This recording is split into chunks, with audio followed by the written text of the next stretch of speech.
Good morning, everyone. Thanks for joining us on this uh, highly high-level panel on synergies. We have a series of champions on synergies in different levels here. We academia, civil society, governments, and those who had work a lot uh, in the scenes and behind the scenes to make the synergies a reality. Uh, Going back 20 years ago, we can see that there were efforts already in place to bring together the agendas of climate and biodiversity, to bring together the three Rio Conventions. And there are a series of texts, reports, proposals on how to address that. And it seems that we have already a lot of content and discussions to advocate for the synergies to become a reality. And now it seems that the missing piece is out there, the political will. We we came back from COP16 where a decision was landed around the synergies requesting the executive secretariat, and we have the executive secretariat here, or we have the CBD secretariat here, but the executive secretariat from the CBD, at least we have the one who was there at the panel saying that, oh, the decision should be like this, Tristan. But requesting the executive secretariat from CBD to invite the executive secretariats of this convention and also from the UN Convention to combat desertification to engage on an informal, a technical information exchange, and also on exploring views on what the synergies could look like, including the possibility of a joint work program across the three Rio Conventions. We'll have next year in Brazil, COP30, and this Brazil was very important together with the Colombian presidency at the COP16, very important for the decision that was made there. And it's among of the priorities for the country, and Hugo can address that. Colleague Hugo from the government of Brazil will address that. It's a priority for the government of Brazil to reach COP30 and among others to deliver something that could be meaningful and bring it together, not only in theory and the nice words, but what could end up helping countries on the ground to implement their policies and measures and actions to deliver the NDC targets in aligning that with the NB subs. And this panel will start with this, some short presentations from three of our colleagues here. We have the science, Virginia from Griffith University. We speak to us about, we address the importance of ecological integrity. Is that right, Virginia?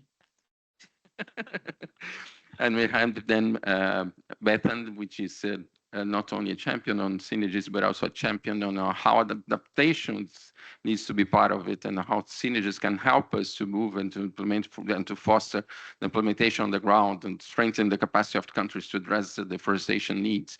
And you have my colleague Melanie Coath, who will bring us additional elements for what this synergies is about from our perspective. Later on, we'll have Tristan Tyrrell. He's the focal point for, I don't know if this is exactly the name of your post, but it's the focal point for climate change by the CBD Secretariat. Is that right? Could I say? Almost, okay. You correct me. And we will have then Hugo Mendes, who is yes, he's the synergies focal point at the National Secretary for Climate Change at the Ministry of Environment of Brazil, and has been working a lot on the different levels, the political level, but also looking to the state of negotiations. And we'll speak briefly on what's the path towards COP30. And then we have Calder. Calder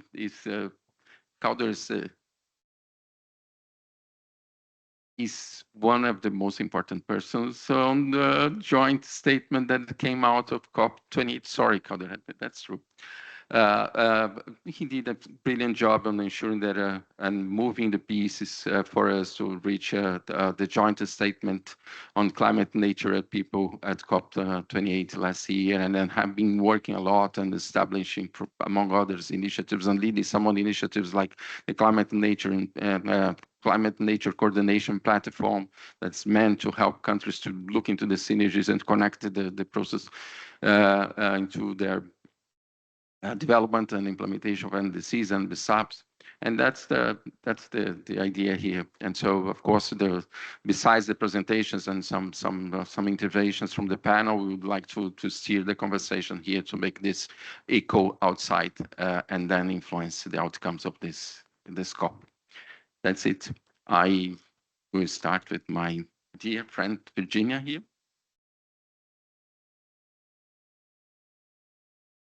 Carlos, Tristan's here. We're going to do a little. I'm sorry, Tristan's first. Yes. Tristan's first. Sorry, it's when I on the panel, the other in the presentation. Oh, great. Thanks a lot, Tristan. Okay, it's Tristan, Calder, then Virginia, Bethan, Mel, Enugu, and you. Thank you very much, Carlos. Good morning, everyone. My name is Astrid Schumacher. I'm the Executive Secretary of the Convention on Biological Diversity. My name is Tristan Tyrrell. I'm the Program Management Officer responsible for biodiversity, climate change, and dry and subhumid lands. So my role within the Secretariat is actually linking on a technical level across the 3 Rio Conventions. So I've been asked to say a few words on to help set the scene in terms of some of the synergies across the conventions, and where things are at, in particular after our COP16 in Cali, which finished 2 weeks ago now at this point. So as you know, the 3 Rio Conventions came out of the Rio Conference in 1992, where for whatever reason it was decided that they would be separate conventions with their own individual mandates. The 3 Rio Conventions, the UNCCD also in particular started with a strong regional focus, focusing primarily on Africa. And so for various reasons, they have sort of grown organically in slightly different directions. Including some institutional issues, such as the fact that we are based in Montreal in Canada, whereas the other 2 are based in Bonn in Germany. And so this has led to somewhat a separation in terms of focus, actions, objectives, and in particular then when they're translated down into what happens at the national and subnational levels. And so there have been various efforts down through the years to try and address that, including looking at potential joint work programs. And for instance, there is one between CBD and UNCCD that has existed since the early 2000s. I'll talk a little bit about that in a minute, in a bit more detail. But then other efforts to look at harmonization of reporting and reporting systems across the Rio Conventions, as well as across the biodiversity-related conventions, in particular looking at the experiences under the human rights various frameworks, and I think health was another one. But for various reasons, they have never been taken forward. They've been very useful academic exercises, but with limited success, despite some pilot efforts. And so it's been an ongoing discussion for the past 30 years on how do you encourage parties or even oblige parties to look at these things in a more synergistic and cohesive manner. I think in recent years, certain things have helped to bring some of these things together. The adoption of the Sustainable Development Goals and the recognition of the indivisibility across the goals and targets has certainly helped, in particular from a biodiversity perspective, to help people realize that it's no longer just a nice to have, but actually fundamental for our general health, well-being, economic systems, as well as the livability of our planet. And then related to that, then we also had the Paris Agreement, of course, which elements within it do talk about the role that biodiversity, that nature plays. However, it's also the operationalization of all the various articles across the Paris Agreement that have been challenging, and interesting to see where some of the focus has lied over the course of the past almost 10 years. Under the convention, we've had a history of target setting from the 2010 biodiversity target, which was just reducing the rate of biodiversity loss, kind of an overarching target, to more comprehensive Aichi targets that had the 20 targets. That was again, I suppose, more strategically trying to look at the sort of the DIPSIA framework, the drivers, the pressures, the state, the impacts, responses, and to try and place people within this context a bit more centrally. And now we're in the Kunming Montreal Global Biodiversity Framework phase, where I think the link between people, climate, and biodiversity is even stronger. And there have been various movements, both under the convention, under the CBD, but also under the UNFCCC, that have very much helped that. One of them is the use of the term nature-based solutions, even though a lot of people have some fundamental issues with it, whether it's nature-based solutions or ecosystem-based approaches. That sort of language has helped to raise the profile of nature within a lot of discussions, even though, of course, the implementation of it is key, and that needs to be done with due care and attention. But then what we're seeing under UNFCCC is over the past few COPs, that increasing recognition of nature has certainly helped. But of course, that's only been in the last few years. And COP28 last year in Dubai, and certainly very much thanks to Calder and his efforts, even if he's too shy to or too humble to admit it.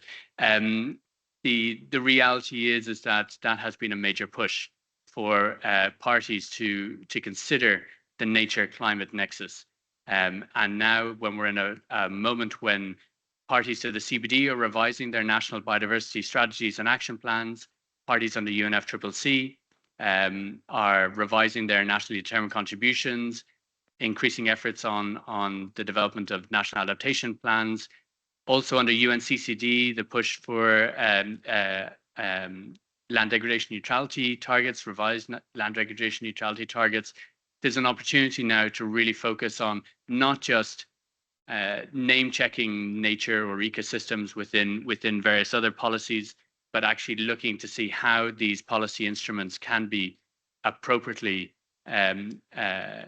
developed in unison, but in particular when it comes to the implementation of them, and that recognizing that NBSAPs have a strong role to play in helping to achieve NDCs, for instance.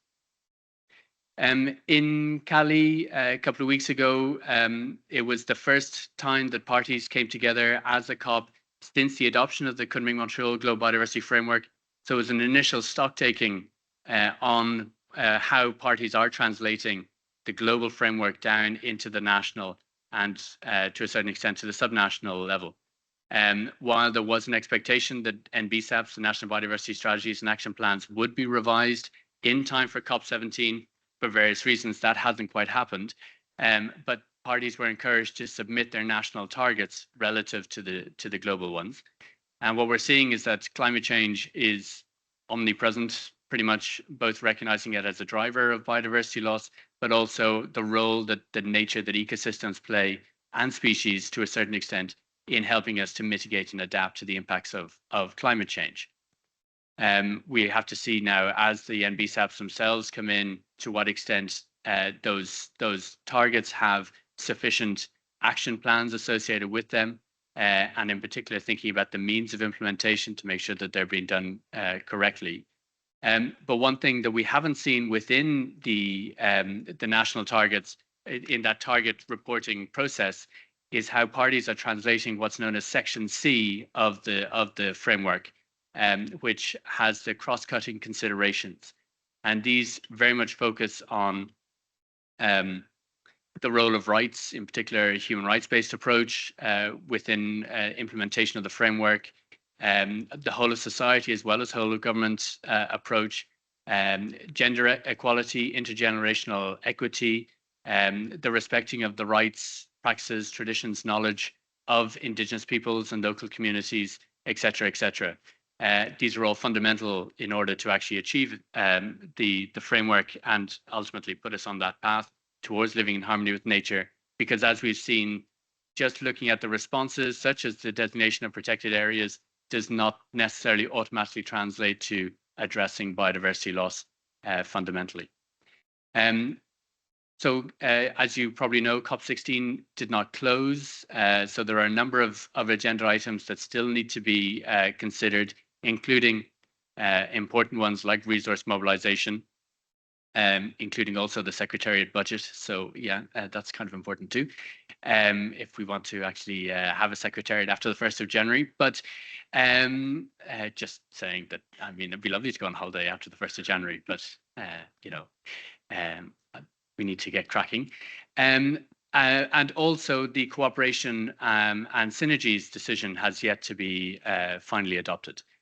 Under the biodiversity and climate, which is historically quite a difficult agenda item under the CBD, parties did take this decision, as Carlos mentioned, of asking for the executive secretaries across the 3 Rio Conventions to collaborate, to once receive views, submission of views on what synergies should look like, and then to organize a technical information exchange over the course of next year with a view to feeding in both to our substa, which will be later next year, but of course also to COP30 in Belém. So we're currently in discussions on how to do that. So that was a good starting point, I think, for some of this discussion. A joint work program is one of the options, but it is not necessarily, as written in the decision, it's not necessarily the sort of foregone conclusion from that process. But I know there is a lot of interest in that, so we'll have to see where that discussion goes. The one with UNCCD, even though it's existed for a long time, it doesn't actually have any substance behind it. It really just calls for collaboration across the conventions without really providing much detail. And so the joint work program that would be developed, frankly, needs to have details on what exactly that is, and not just be a renewed call to cooperate and collaborate.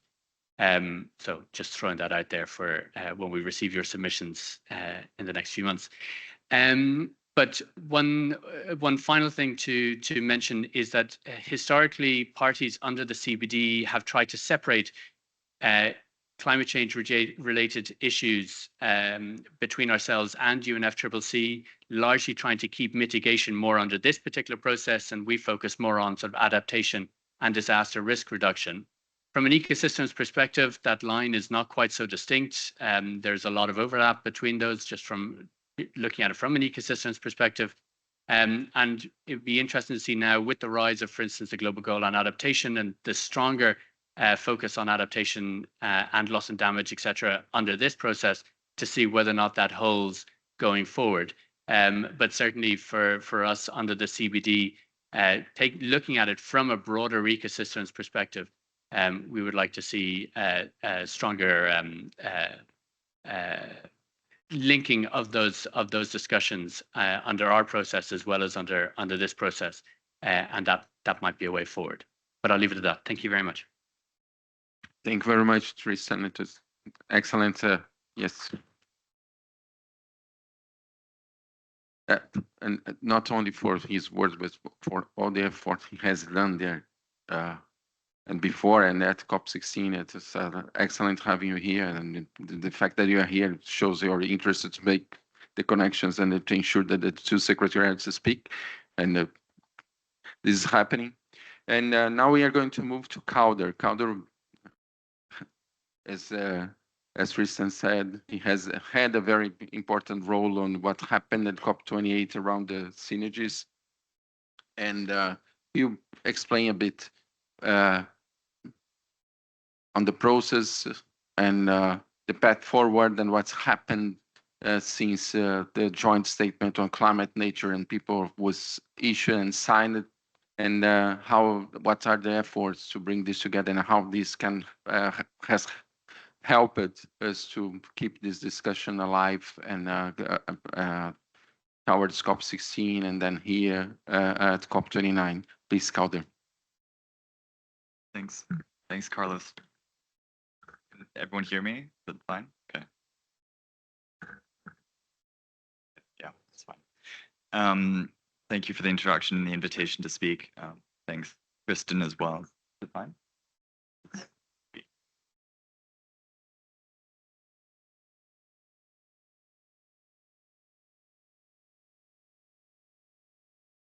Hopefully this is better. Thank you, everyone. So I'm Calder Tsuyuki-Tomlinson, Senior Specialist on Nature and Climate in the Partnerships team for the UA COP28 presidency, and really led the work around trying to build momentum on synergies, especially across nature and biodiversity. So biodiversity and climate, but also nature as inclusive of land degradation under the UNFCCC for COP28 last year as well. So we were entering COP28 last year without a COP16 presidency because Turkey had dropped out from hosting, and it was the first year since the Global Biodiversity Framework was adopted. So we really wanted to land politically, rhetorically, and procedurally as well the reality that nature really is at the heart of success on climate. There's no Paris Agreement without nature. Or without success on the Global Biodiversity Framework, which I'm sure we'll hear from our scientist colleagues on the panel.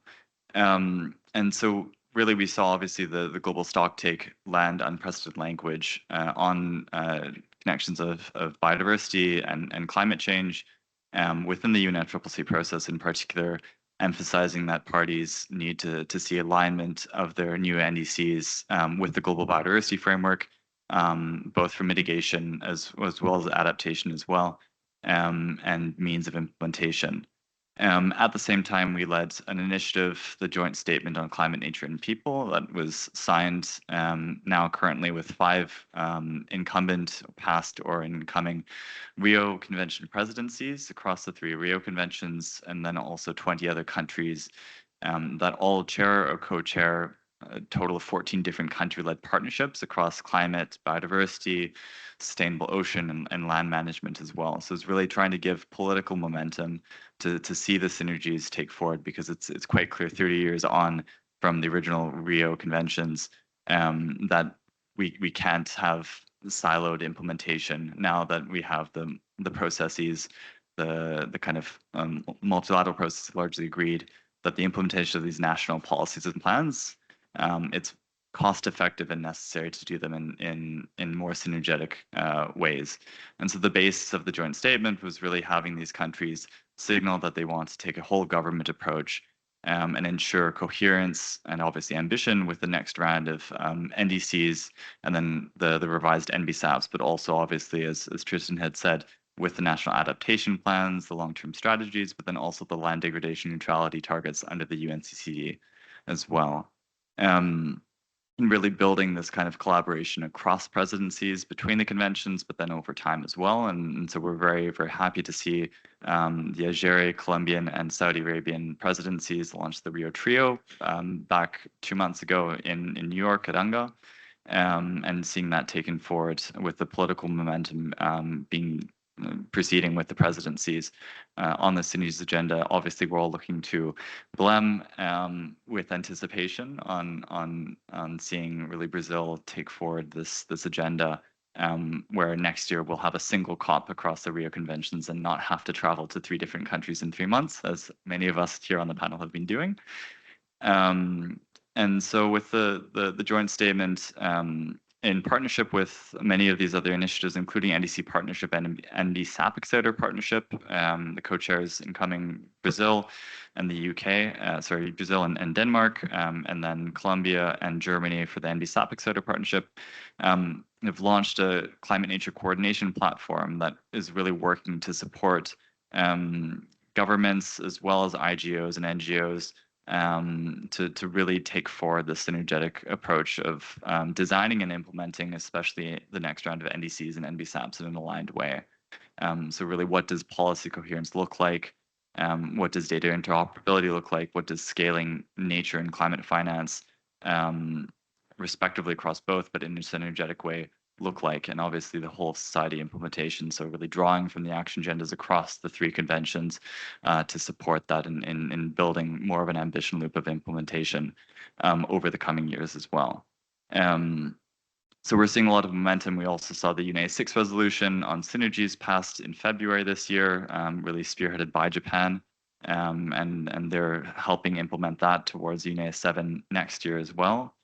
So we'll probably see between BILEM and UNEA 7 in Nairobi more work on synergies. And as Tristan was outlining, we have now a mandate by parties under the CBD process of seeing views on what this looks like in practice, which again, I'm hoping that we'll hear more inputs from our scientist colleagues around what is necessary and what's effective towards that end. And really, as the UA COP presidency, we're looking forward to passing the baton to our colleagues in Brazil and obviously Colombia as well, who aren't here currently, to really take this agenda forward because we've certainly seen a lot of progress and we want to see more in the coming years. So I'll leave it at that. Thank you very much, Calder. It's great, the work and all the high-level events that have been happening since COP28 in different moments, and UNGA and Bonn and Cali here. And I'm sure that it is going to help our next panelists to deliver and help to deliver decisions in COP30. Of course, all depends on what happens here, but I'll pass now to Hugo Mendes, who's from the Brazilian government, from the Ministry of Environment and Climate Change, and who bring us through the plans for Brazil towards COP30 and how synergies looks like from here to there and whenever we reach the end of COP30. In the Amazon. Thank you, Carlos. I would like to thank for the invitation, because that would be also an opportunity for me to learn with our specialist technicians more about synergies between conventions and those processes, nature and climate also. So thank you for the opportunity. But you said this well, because for us to reach a good outcome at COP30, we absolutely need to have a good outcome at COP29. So there's a lot of expectations in terms of what we might achieve at our COP, but we need to really focus on this one first, because it will pave the way that we want to achieve at COP30. To start basic reflection is that, considering that this is a party-driven process, we start from the idea that thinking about synergies between nature and climate must be something that is brought by each one of those parties that are out there. And this must be reflected inside our national planning processes and implementation planning process as well. So the motivation must come from parties. This is very, very natural for Brazil, considering the size of our forests, etc., the biodiversity that we have, and the interlinkages between how complex is the Brazilian economy. So it's very, very natural for Brazil to tackle both issues together. And that's how we approached this on our NDC that was presented last week by our vice president here in Baku. And the way we presented this was that we build our NDC supported by our national planning process. So we have a climate plan that have one adaptation strategy and one mitigation strategy. Each one of those strategies are supported by sectorial plans. We have 7 sectorial plans for mitigation and 13 sectorial plans for adaptation.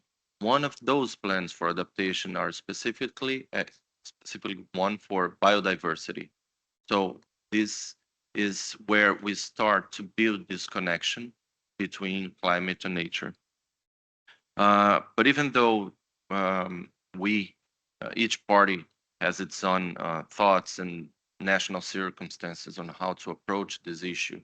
We do not live in isolated countries. We are inside a bigger and complex system. And from the multilateral perspective here at the UNFCCC, we're not alone at the UNFCCC, we have more conventions. So we need to consider the outcome that came from CBD, which was well mentioned here by Tristan and Calder, which was the decision 16 in paragraph 19 that established two operative mandates, right? One of the mandates was to consult parties inside CBD so they could present their views and options on policy coherence. Again, nationally, how you deal with the interlinks between those two issues. And the other one is a technical exchange of information, between conventions. So the consequence of that is a very clear mandate on this paragraph, is that CBD will have to communicate with executive secretariats from the other conventions and start this process. And the first mandate is up to May next year, right? May 2025. Inside the UNFCCC, I'm going to divide this between negotiation process and action agenda. We have already we're gaining momentum year after year in terms of the synergies across those two issues. And this year we had the Rio Trio initiative, and from Dubai we had the joint statement between UAE and Brazil on climate, nature, and health that established this CNCP, this platform that brings many different actors from civil society, some countries, think tanks, etc., that helps countries to better build capacity, technical capacity, in order to promote these synergies inside their own country. On the negotiation processes, what we are trying here in Baku to achieve is at least a paragraph that would acknowledge what was the outcome of the CBD and respond to it in terms of engaging and cooperating with the other conventions towards this consultation for technical information exchange. First reflections on where would we land this? Obviously, it would be the GST because of the paragraph 33 that it was achieved last year, that recognized again the role and the importance of these interconnections between nature, climate, biodiversity, conservation, etc. So that would be the natural spot for it. But I don't know how many of you are following the GST. It's a very, very contentious and complicated matter right now, and it's mainly working around the scope of what is going to be the dialogue for the next year. And depending on the outcome of this, it might be easier or not to put this paragraph that we want to achieve inside the GST. So right now we are working with our colleagues and other delegations to try to find other possible items where to land this. You probably saw that we already had some very initial language on the 8.6, sorry, the 6.8. We try to have it more intense, really bringing some of the wording from the decision from CBD, but the outcome was not for us sufficient yet. So what we want to achieve is, as I said, is to acknowledge, at the end, to acknowledge and respond to it, engaging and cooperating with this technical information exchange. And just to finish, I would like to take this opportunity that this is something that we are promoting in our Brazilian pavilion, that since there is a lot of expectation towards COP30, we have in our pavilion a panel with a QR code that we are asking delegations and colleagues and observers on what are your expectations towards COP30? What results do you expect for us to achieve in terms of the negotiation process or the action agenda, whatever? You're absolutely free to bring your thoughts for us, because this is something that we are going to use or to build strategic information and have that delivered to our presidency when it being defined in steps. So please, I would like to invite you also to go to visit our pavilion and contribute to this information that we would like to assess. Thank you. Thank you very much, Hugo. Two brief comments. You haven't mentioned even what Brazil is working together with other countries on the Tropical Forest Forever facility that also helps to build the bridge, and it's something that could mobilize a lot of funds. And my second question is that I guess that when Hugo invites you to engage in these conversations, he's not about talking about accommodation in Belém, okay? Just to make it. Thank God this is not the kind of issue that we have to deal with the Ministry of the Environment. We have a special unit for this. Okay. No, thank you very much. Now you're moving to our panel of specialists from the other side. And so we have the political level, and we have my first colleague is Virginia Young. She's a senior research fellow at the Griffith University, and she addresses some minutes talking about the importance of ecological integrity. Please, Virginia. Thanks, Carlos, and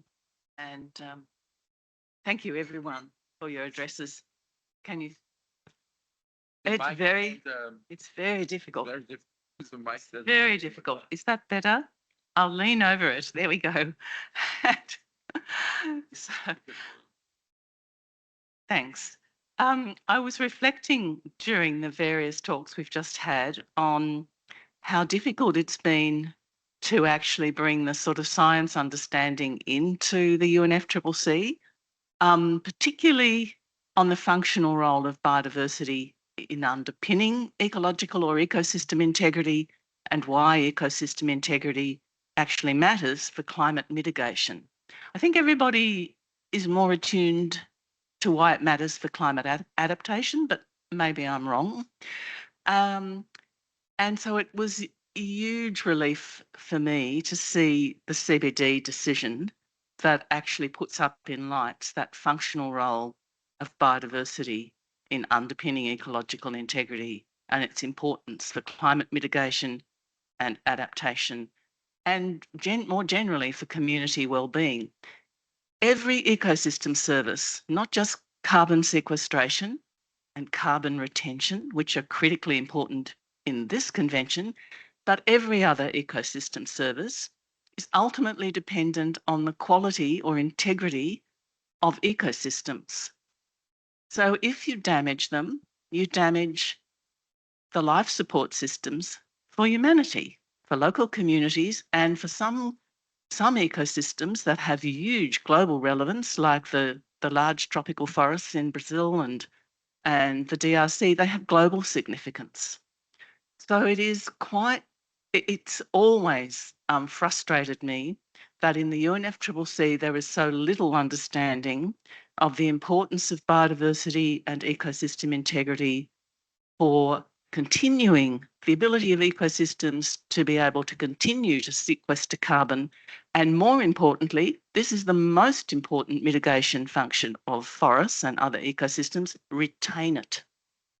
So if you're blessed with high integrity primary forests, then you want to keep them that way. You want to keep the integrity of those forests for as long as possible. Now, every ecosystem will have a tipping point, and we unfortunately don't quite know what those are. But what we do know is the higher the integrity of ecosystems within their system limits, the lower the risk of them reaching those tipping points.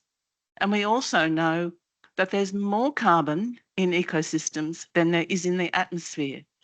So if we don't get this right, we fail completely to deal with the climate mitigation challenge. So I think we've moved on from the first slide, which had the key extracts from my perspective around the science on biodiversity and ecosystem integrity and their relevance to climate mitigation and adaptation, into the next slide, which is, for me, the most important point here is understanding risk. And again, that's a missing element here. Because we've never fully operationalised Article 5 of the Paris Agreement and have really focused Article 5 on the role of production forests, we've missed the importance of ecosystem integrity for ecosystem carbon reservoirs, which we're actually asked to look after ecosystem carbon reservoirs in both the Convention and the Paris Agreement. But somehow or other, we've missed that. And we've certainly missed the importance of retaining the natural patterns, composition and structure of biodiversity in all its complexity. It's not about species A, B and C. It's about how every species in an ecosystem works together and how those particularly structure, which is like big old trees, the bigger the tree, the more carbon there is in it, and the more stable forests that are dominated by those natural systems are.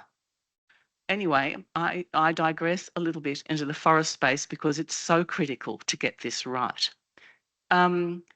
The issue of risk has started to come up in Article 6 conversations here. And I think, again, it's something that's been missed. Some of us have been trying to get the word ecological inserted in Article 6 as well as environmental. And we've so far failed. And I think that poses a huge risk going forward to actions taken under Article 6. Where am I now, Mel?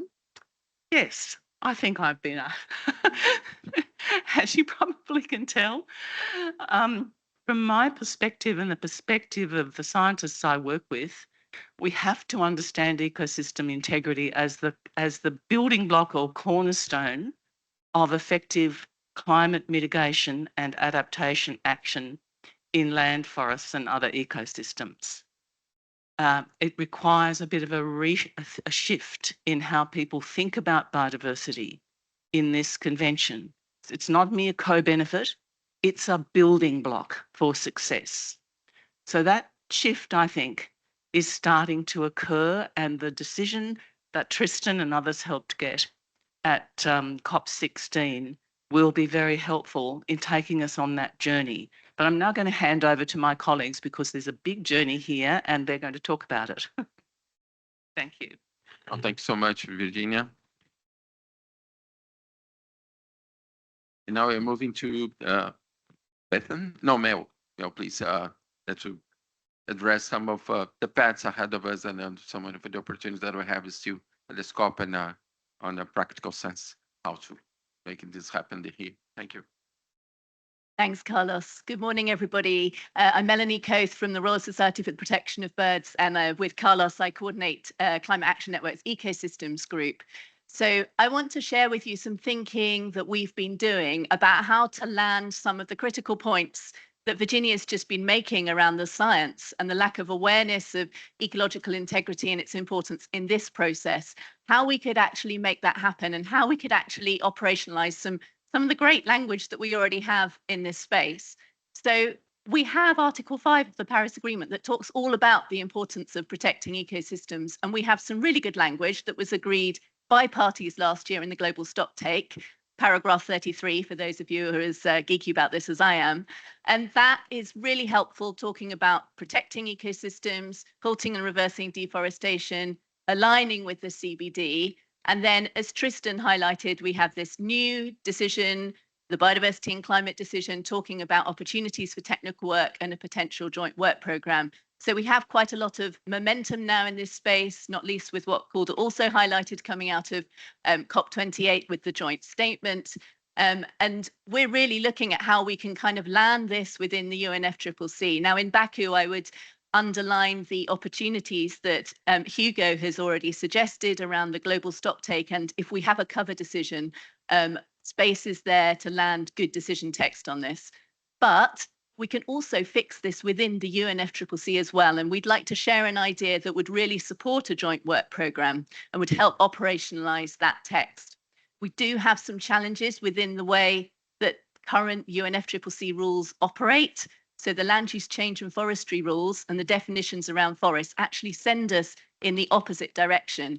They lead us towards mitigation activities such as monoculture plantations, logging forests for bioenergy. They're actually the opposite outcomes from embedding that ecosystem integrity that we want to see. So what we're suggesting is quite technical, but it would be for a new expert group to support this process. Now, I accept that a presentation on a technical expert group isn't so exciting, so please stick with me because we really think that this could help land some really good outcomes in this process. Next slide, please. Thank you. So there's been a good tradition of bringing technical expertise into the UNFCCC process, and that could be established by a CMA decision. And we could see those technical expert groups coming together to advise countries on how they can implement Article 5 in a way that's just not happening at the moment, operationalizing that ecosystem integrity. And instead of seeing the trade-offs that we've been seeing in the land sector, actually maximizing the synergies that all of this political momentum is leading towards. So we're talking things as simple as tools, indicators of success, new approaches and guidance on their use that actually allows parties to measure, track the ecosystem integrity of their forests, of their peatlands, their grasslands, their seagrass beds, and to really support them in having that technical knowledge to maximize the carbon retention. As Virginia highlighted, we risk tipping points if we get this stuff wrong. If all of those ecosystems release carbon into the atmosphere, it's highly problematic and it undermines our efforts towards 1.5 degrees C. And as we've seen already from the other presentations, we have real opportunities now to align with the CBD, the Global Biodiversity Framework, but also with other Rio Conventions and processes. So the UN Convention on Desertification, we have new accounting systems, for example, the UN system of economic and environmental accounting, that has an ecosystem approach that does this stuff really well. So there's plenty out there, and we need to bring that advice into this process. Next slide, please. So just very quickly, what actually would that group look like? I got AI to generate this slide. So there's a bunch of people discussing ecological integrity. Anyway, so this is how it could look, folks. So we could have technical experts nominated by parties, and they could be convened into in-session technical expert meetings. Obviously, representation would be super important. So across the Rio Conventions, UN organizations, but also other international treaties and expert bodies. So we're talking IPCC, IPBES, of course, UNCEA, which I mentioned already, and civil society. You would expect us to say this, but we really want to see good representation from wider constituency groups so that they have an opportunity for really meaningful and effective participation. My final comment is just around the balance of representation. Super important that we have representation across all countries, geographical representation, gender, Indigenous peoples, local communities, youth, etc. We really need to make sure all voices come to this to make sure that there are really positive outcomes on synergy. So I hope that's an interesting idea.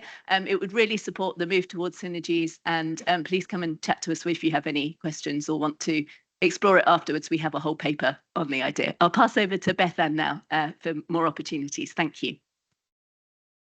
Thank you very much, Mel. It's great. There's lots we can do. That's some practical stuff that we can just in terms of options and how to make this happen at the process level, and bringing technical inputs and scientific inputs into the process. There are already some good ideas out there. Now, Bethan, my colleague, passionate about the adaptation, will speak about the beauty of the global goal and adaptation, the challenge that we have, and how synergies can strengthen the capacity of countries to address this major challenge, to adapt to climate change. Thank you, Carlos. Bethan Laughlin from the Zoological Society of London. I wanted to spend a few minutes talking about the GGA, because we've heard about the science, we've heard about an idea in the form of the technical expert group, and we've also heard of the really fantastic outcomes that we saw at COP16 on the possibilities for synergistic working. But the GGA is interesting because it's happening right now. And it's an active process that's ongoing and is a really interesting example of active synergistic opportunity. But before we dive into the GGA, I actually want to start with the CBD. Next slide, please. Following Tristan's fantastic introduction at the top around the CBD, this is a lovely little graphic of all the targets within the CBD. So we've got the 4 goals and the 23 targets of the Global Biodiversity Framework. And many of these are directly related to climate change and adaptation and mitigation and resilience. But in particular, 2 of them are particularly interesting from a synergies perspective. Next slide, please. Thank you. So we've got target 8, which directly relates to the impact of climate change and biodiversity, and particularly on things around adaptation and mitigation. It's direct reference to climate change within the CBD. And then we've also got target 11, which relates to biodiversity's impact and contributions to people. Both of these are really fascinating and useful hooks into what we do here within the UNFCCC, because they are literally bridges into what we're trying to accomplish here on actions on mitigation, adaptation, resilience. Next slide, please.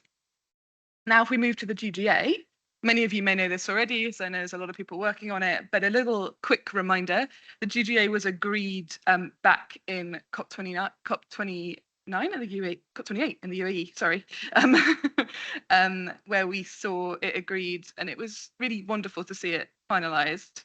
And at its heart are targets around 7 thematic areas, the areas you can see on your screen: so water, agriculture, health, ecosystems, infrastructure, poverty, and cultural heritage, with goals given to and targets given to each country to try and deliver on adaptation in these 7 thematic areas.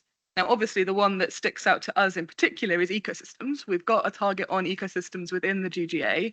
We've also got agriculture, health, water, and cultural heritage, which also have direct relation to the CBD and the impacts of the Global Biodiversity Framework. So that moves us into what are the opportunities. So next slide, please. So let's just look at the ecosystems target for a minute.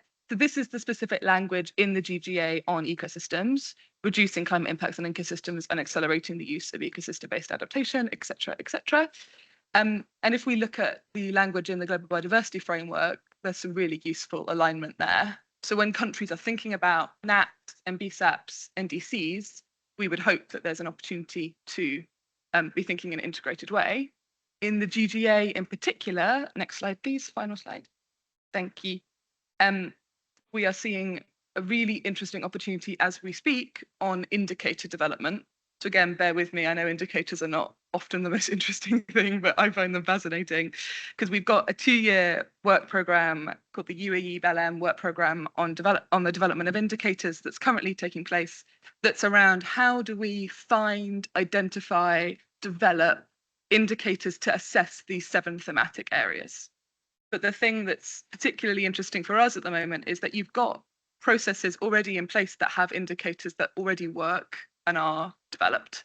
So if you look at the monitoring framework of the Global Biodiversity Framework, you've got a ready-made indicator set that could be used, not all of it, we're not suggesting you do a copy and paste, but there are enormous learnings from that that can be utilised for the GGA. The same applies for work that's come out of the World Health Organization for the health targets, for the SDGs from a range of targets. There's a huge amount of synergistic opportunity. The problem that we're facing is that there's a lot of indicators in the world, and a lot of them have been suggested. Over 5,000 indicators have been suggested to be used to measure adaptation, and a very, some would say, privileged, some would say daunting group of experts, 78 experts have been identified to try and narrow that down into a manageable step. And that is the project for the next 2 years. The point that I'd really like to end with is that we need to be looking at how do we embed synergistic thinking into the indicator development of the GGA, because there is enormous opportunity, but also there's only really about a year left of this indicator process. And there's a lot of work to do on how do we equip these experts, how do we support them, and how do we ensure that there's MEA coordination and collaboration, not just from the CBD and the UNFCCC, although that's absolutely paramount, but also across a range of other MEAs and conventions writ large. Finally, just to note, and it's sort of, I hope this aligns with everything that has been said by all the speakers. Final slide, please, Carlos. Thank you. It's just a little bridge. Just wanted to make the note that that nature as a entity, if we want to put it that way, is the perfect example of a bridge between mitigation and adaptation action, and a bridge between MEA engagement. You've got CBD implementation of the GBF, and implementation of the Paris Agreement is not possible without integrated approaches to nature. And I just want to end it there to sort of bring us all full circle. Back to Carlos. Thank you.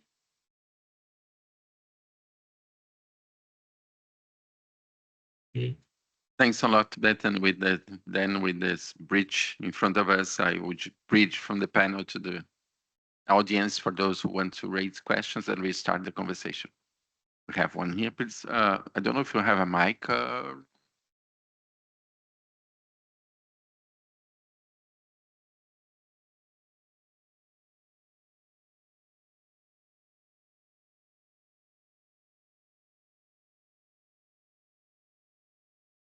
Thanks a lot. Please, your name and your organization. Hello, my name is Daisy Dunn. I'm a journalist for Carbon Brief, and I cover both the climate and biodiversity COPs. So this is really useful for me. Thank you so much. I have a couple of questions, if that's okay. For Calder and Tristan, you were mentioning a lot about progress on synergies and COP28 being a moment with the joint statement. COP29, there's been very few high-level ministerial events on climate and nature. And as you mentioned, COP16 was a couple of weeks ago. I don't think I've heard the presidency mention it at all, really. It's not on the agenda in the same way. Is this kind of a lost moment in terms of comparing it to COP28 and previous COPs? And also, Hugo, I wanted to ask you, at COP30, is there a possibility that there could be an actual negotiated text on climate and biodiversity? Thank you.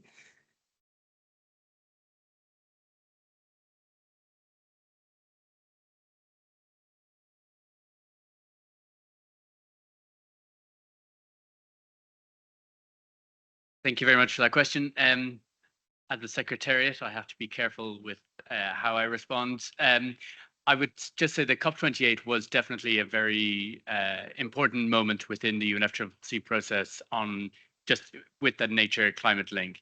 Yeah, certainly the COP29 presidency has not been quite so vocal in their support for nature generally. There has been a focus on water, and there are obviously strong sort of biodiversity links with that. And we do now have a Nature Day with a program. But yeah, I think it's also just in terms of negotiations, there is a slightly different focus this year than there was last year. So perhaps there's more interest in seeing where things go next year in Belém. And I know certainly for the COP16 presidency, they have been engaging quite strongly with Brazil, looking about that sort of slightly longer term perspective. And so we're certainly looking at it in a longer term. Thanks. Thank you, Tristan. Calder, do you want to complement that or add your thought? Sure. Not too much, but just acknowledging again the COP29 presidency launched the Rio Trio initiative, and so there will be high-level events on Thursday on the Nature and Biodiversity Day as well, both for the Rio Trio initiative, which actually the event will be focusing on data interoperability and knowledge across the conventions, which I think is really important, and parties have been saying that in terms of monitoring and reporting. There'll also be a leaders event on nature and climate as well to kind of keep the momentum going, showing best case practices for this NDC-NBSAP alignment. And then obviously with the full focus on COP30 as well. But they acknowledge that the focus is to land the NCQG here, and then that gives a lot of opportunity for COP30 as well. I'll leave it at that. Thanks a lot, Calder. And a brief comment that of course, we have so many things happening at this time that we had the G20 summit, and that the leaders' statement refers to the Paris Agreement, the global goal to limit global warming to 1.5, the global biodiversity framework, and also sends us some message around agreement on the NCQG and other important outcomes here at this COP. And Hugo, do you want to address the other question, please? So thank you for your question, Daisy. Well, it's, as I said, it's a little bit too early before we think about what would be the eventual agenda item to discuss on this. So our strategy and our focus is to start here, is to leave here with something already on our hands, because we do not want to start a new agenda item on this for COP30. We want really to have somewhere here to have this language landed, so we can work throughout the year to present maybe a more substantive outcome at COP30, and not to start something there. But because I'm telling you this, because one possible way that we do not want to perceive is to build a specific place in the agenda item for COP30 for this one. This is not what we want to do. We want to achieve an initial result here to have it work out throughout the year. Thanks a lot, Hugo. Any other questions from the audience? Yes, please. Hello, I am Carl Peets. I'm with the Conservation Biology Institute, and I'm really excited. So we're a US-based NGO, and we work in many areas of translating conservation science into policy and action. But one of our focus areas currently is wildfire resilience and recovery. And we really see it as a bit of a gap in some of the conversations that have been had at COP16 in Cali, as well as here in Baku. I've only seen maybe two events, two of the official side events in any case, that have specifically mentioned wildfire. Of course, as a real feedback loop in climate change. Climate change, of course, is driving more wildfires, and wildfire is now accelerating the rate of climate change. So only seeing two side events here, and we didn't see any official side events tackling this topic in Cali. I'd like to thank actually Tristan, Mr. Tyrrell, because you we wrote a note to you, and you had responded with a suggestion to send out our sort of offsite events to all of the national focal points within the CBD, and we got some helpful feedback from those focal points. A lot of interest, a lot of demand. We've done the same with UNFCCC focal points, and again, a lot of interest, because many countries, of course, that have never dealt with wildfire before are starting to deal with it. So I wanted to put it in terms of a question.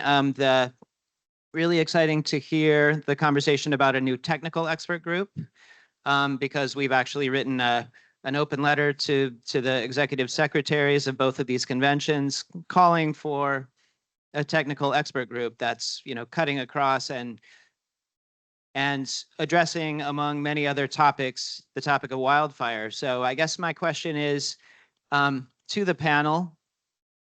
Is there anything we're missing in terms of the growing threat of wildfire to both biodiversity and climate in the conversations? And how can we support, not as an organization, but within a global wildfire collective that we're creating with, again, many partners across the globe. So what can we do to support? And I also just want to thank you for really bringing these two pieces together as a focus at this conference. Thanks a lot for your question. I will invite Virginia to address it. Thank you, because you can imagine, as an Australian, the issue of fire is critically important. There's a lot of research demonstrating from Australia and now in Canada and in other parts of the world that there's basically the increasing severity of drought and fire, actually, which is climate driven, but that interacts with past damage to actually increase the impacts and the severity, and indeed the severity of drought and fire. Certainly in the Australian landscape, it's very clear. So some of our top fire ecologists have been looking at this, and it's the solution is not straightforward, because really you have to let forests grow old. So the fires in Australia, the catastrophic fires in 2019-20, were exacerbated by intensive logging surrounding communities. Fire severity went through the roof in those areas. It actually acts as fuel for the fire. So that's involves some critical rethinking in how we manage forests. The idea of SFM has kind of had its day. So there's a whole new sort of science assessment that basically demonstrates in Australia that forests start becoming more resistant to fire at age 30 years and achieve a high level of resistance at 80 years. And even in those catastrophic fires in Australia, when fire hit long unlogged / old growth or primary forest, the fire intensity reduced really significantly. Canopies were protected, wildlife was saved. Now, those forests once wouldn't have burnt. They're a bit like tropical forests. If you don't disturb them, if you don't put a road through, or, all of the impacts of fire relate to edge effects. And so there's a whole fire ecology story there to be told that very few people have the right kind of knowledge of. So thank you for raising the question. It's critically important. Thank you very much, Virginia. Any other questions from the audience? Yes. Thank you. Emma Woods from the Natural History Museum in London.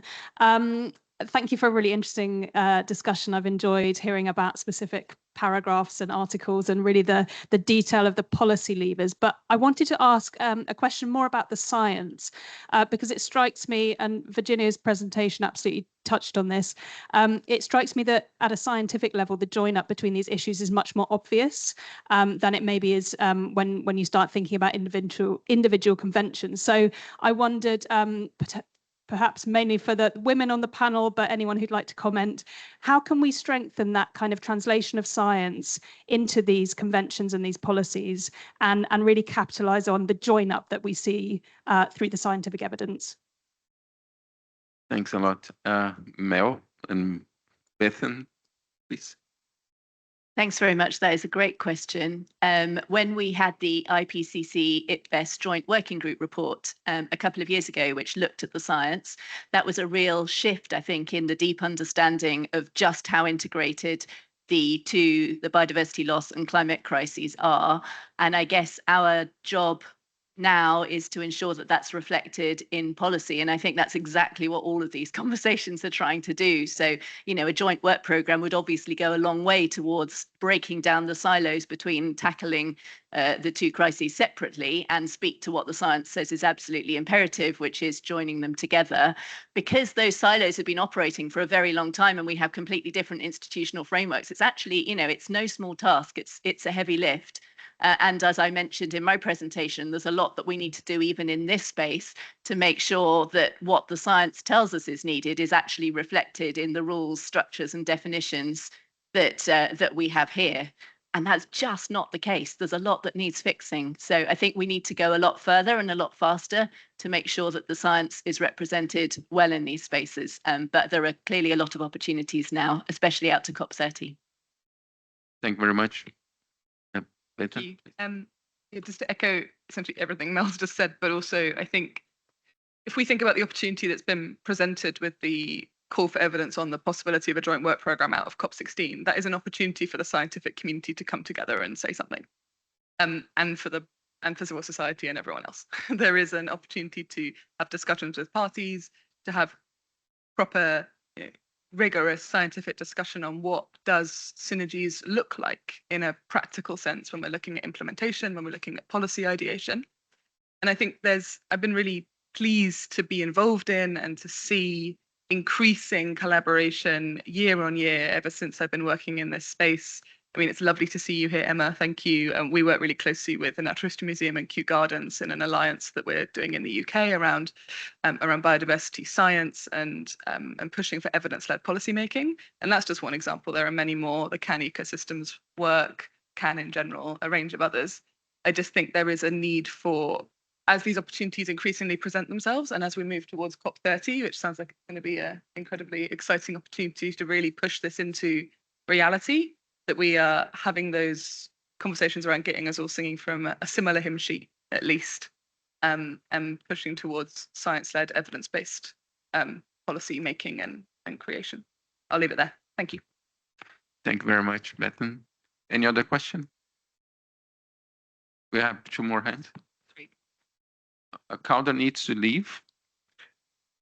And thanks a lot, but he's going to synergy.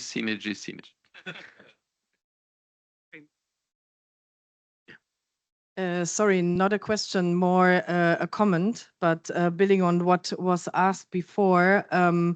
My name is Kirsten Hücking, working for GIZ. So GIZ, WWF, and IISD were able already during CBD COP to launch a practical checklist for policymakers on how to align the national plannings for NAPs, NDCs, and NBSUBs.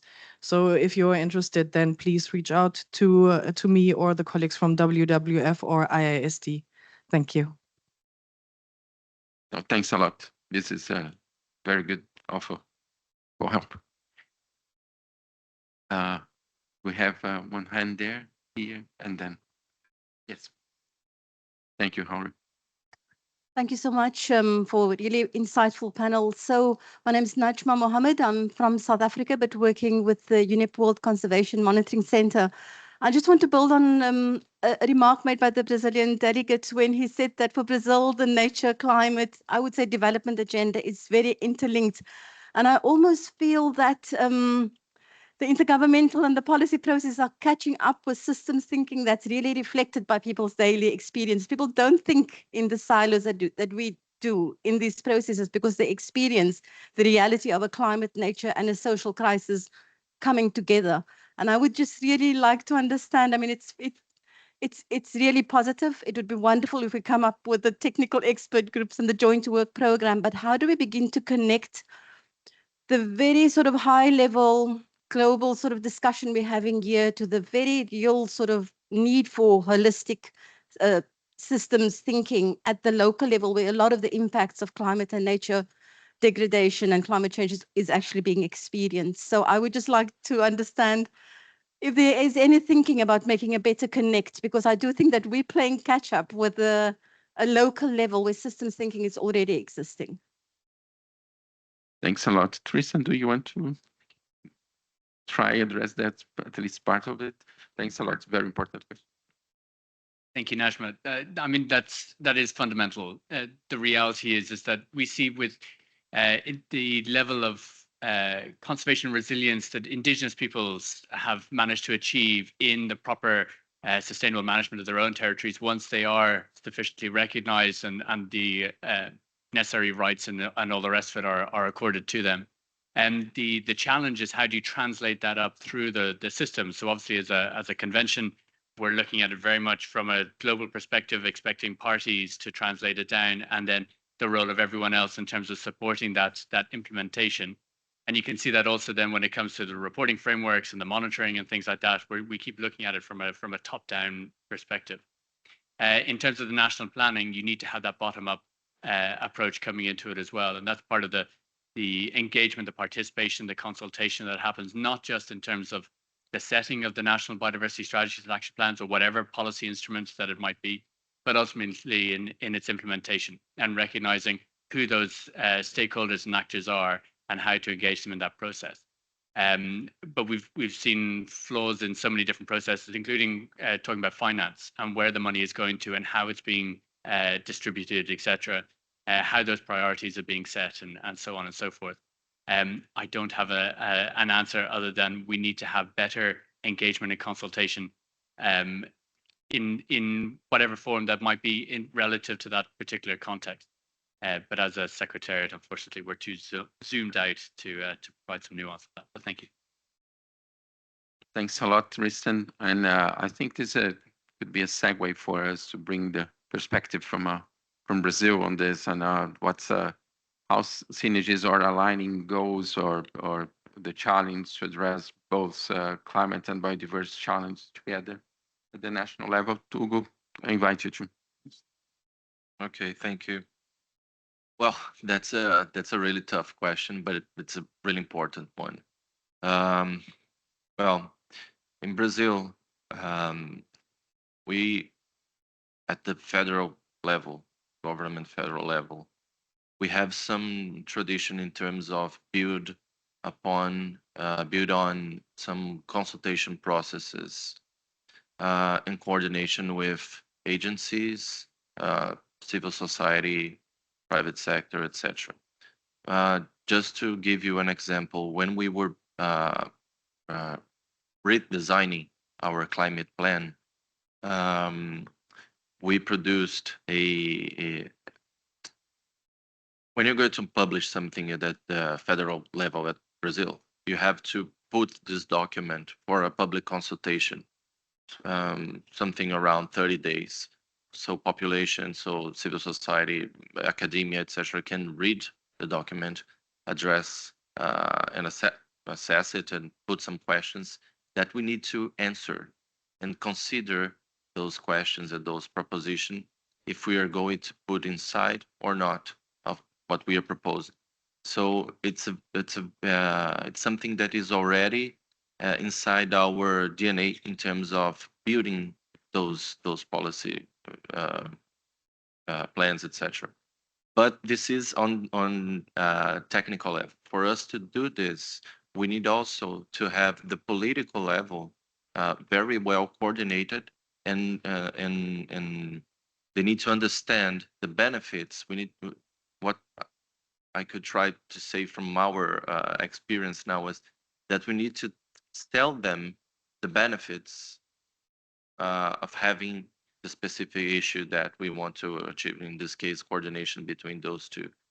Because since the way we see it is that since climate change presents us a lot of opportunity in terms of searching finance, then way more than other issues alone, this is one way that we try to approach this is, look, if you do this, if you try to build a project here that delivers a outcome in terms of mitigation, adaptation, social benefits, etc., social bioeconomy, that is something really important for Brazil, maybe you have more sparkling eyes towards and to build this political interest on this, but it's very complex.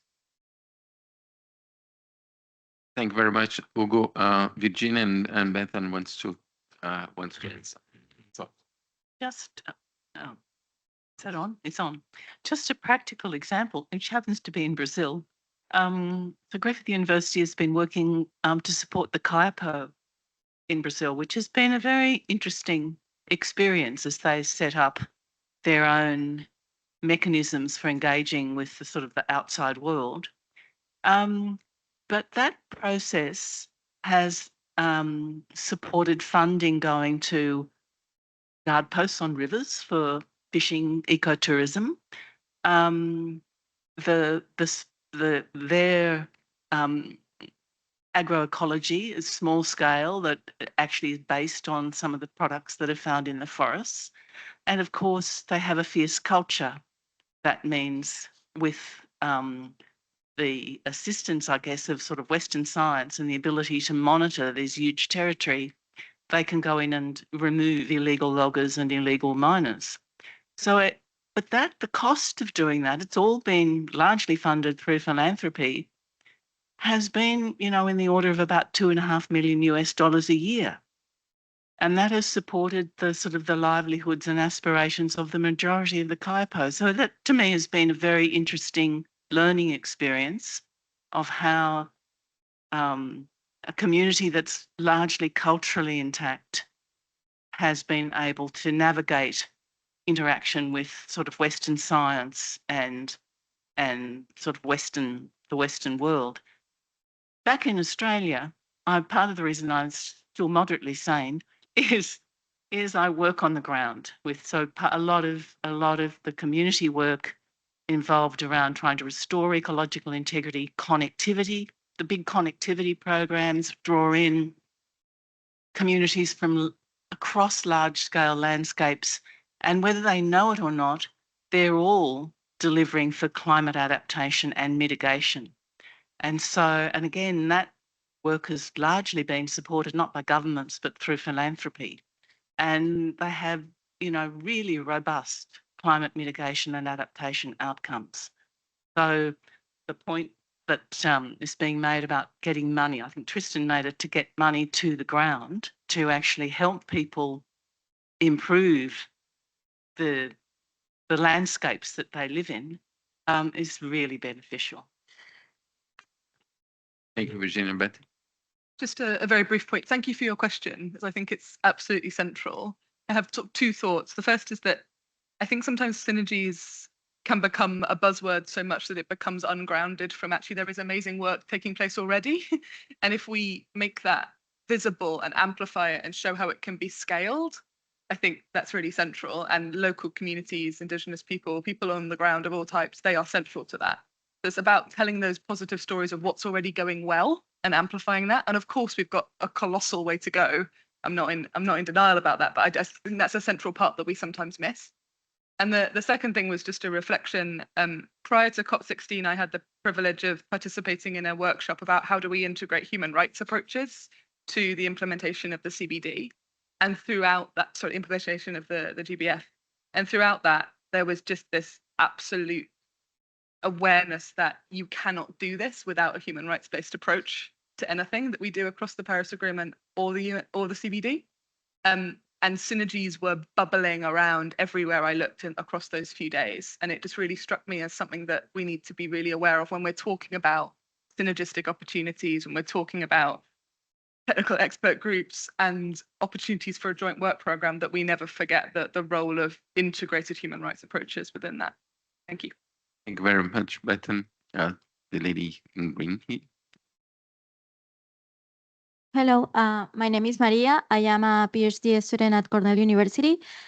This has been really insightful. Thank you so much for this presentation. And I guess my question is, why are we having this conversation until now? Like, if we think about the time, like the date that these three conventions were adopted, it was in 1992. So we should have we should have had this conversation, a while ago. So what do you think, in your view, was the inflection point or the factors that have led to having this conversation now? Thanks a lot. I'll invite Tristan, but with the comment that I think it's late, but never too late. And actually, there were attempts to push these conversations into the political level in the past, but they have never reached this opportunity that we have now. But Tristan, please explain why. Yes. Thanks very much. Yeah, another easy question. Thank you. So the thing is, this isn't a new topic. As Carlos mentioned, this has been going on for quite a while. I think it's getting more attention now because people are realizing that, one, the climate change is real. We can't deny that. We need to actually take serious action on it. But also, the biodiversity is not one of these sort of nice to have, look at the cute and cuddly animals on the TV screen, but actually it's fundamental to all of our lives, even those people who are living in urban areas who are far from nature as such, but in reality aren't. And it's recognizing that we are in these existential crises, but they are fundamentally connected, and we can't keep going in isolation, in silos.